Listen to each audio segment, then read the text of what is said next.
the most common TikTok I saw at the top of the thing was what people don't tell you about spirituality. And it's, it's like Uh-huh. 5 things. And all of them are like wave after wave of anxiety and depression and dark nights of the soul. And they just keep on coming. And there's this girl and she's like trying to be cute and like upside down and she has her legs up on the wall and she's just like all over the place. And the things are like people don't tell you that like you not only have one dark night of the soul, you have dark nights of the soul all the time. And you're confused and you're anxious and you're depressed and you feel like you're absolutely going crazy. And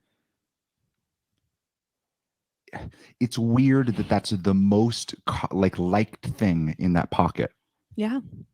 There it's was the another most helpful and relatable. Yes. And it's where they find the most reprieve of like, oh my God, I'm not alone. Yes. Which is kind of nuts. Because that's where you start. Yeah. And it starts as this like sloppy TikTok. Yeah. The spiritual journey. Yeah. And it's not that the spiritual journey isn't difficult, but Right. I'll tell you what makes things more difficult is interfacing directly with darkness in the pursuit of light.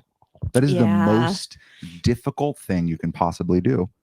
Yeah, it's a little tricky. Yeah. Is, hey God, I'm burning the incense on my altar and there's Illuminati pyramids all around me on my money and I am sacrificing a goat today and I would love your blessing on my life to have more abundance. That is a very hard path.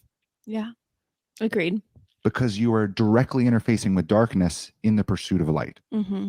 It is the worst possible thing. Yeah. The worst thing that someone can do. We did try it, of course. Yeah, of course. we did the money thing. You wore money pants. Well, I was not into spirituality when I wore those money pants. I can tell you that. But yeah, I had pants with money on them. Like they were black sweatpants, but they were black vinyl designs of dollar signs and dollar bills, probably hundreds.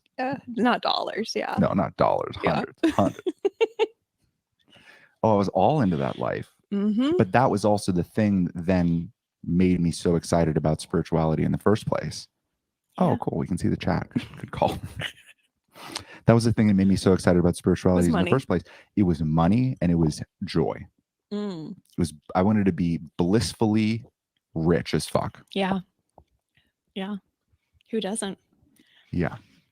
What a cheap sell. And that's the thing when you go into spirituality, right? Where it's like, I am going to get all of these things that my body craves, and I'm going to do it in the pursuit of light, which is really rebranded darkness throughout the ages, passed down through secret societies whose plan is to essentially take over the totality of the world to create a dark utopia without God. Mm-hmm. Let's use their ancient traditions and rebuild something where we can rebel against those patriarchal Christians. Mm-hmm. That's what's so appealing about it. Yeah. Oh my God, the church is so corrupt. I mean, don't you think? The church is just so corrupt. Mm-hmm. That what if we rebel against the church and do our own thing? But instead of actually doing our own thing, let's just look to the darkness of yesterday of those who have already rebelled against the church. Mm-hmm. They weren't rebelling against the church. They were rebelling against God. Let's just do what they did, rebranded as spirituality. That sounds like a plan. And then maybe I'll be rich. Maybe I'll have more sex, money, and power. Mm-hmm. It is gnarly. It's gnarly. So that's how I felt watching those TikToks. Which we've yet to even show them. It's called Miriam's Mashup. So it's basically like me going to David after all this shit that I find on the internet. I'm like, what is this? What are they saying? What do they mean?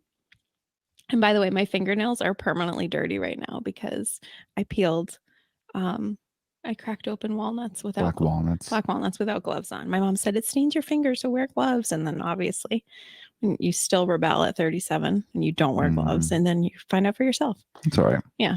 So I just look dirty though. Yeah. And I mean, thankfully all of the black walnuts were rotten and we did nothing with them but leave them in a bag to rot outside. So that was worth it. Yeah. And now the chipmunks have food. Yeah. Yeah. They got into the bag. There were just nuts everywhere. It's fine. It's fine. We'll use them next year. No, we won't. Not those. Not those. Those are in the dumpster down there where I got scared by a raccoon. Where David needed personal defense training. Have I told that story? Have I told that story? You probably have. Oh my God. I probably have. Yeah, I went down to the dumpster and there was a raccoon and we locked eyes. And immediately, my first thought was, oh my God, I need self-defense training. Because adrenaline just, and we froze. You both froze. Me and the raccoon both froze. And then he made the first move. That's alarming. I froze longer than the raccoon. I was less capable than a raccoon of handling myself and the adrenaline. We were both scared, but he made the first move.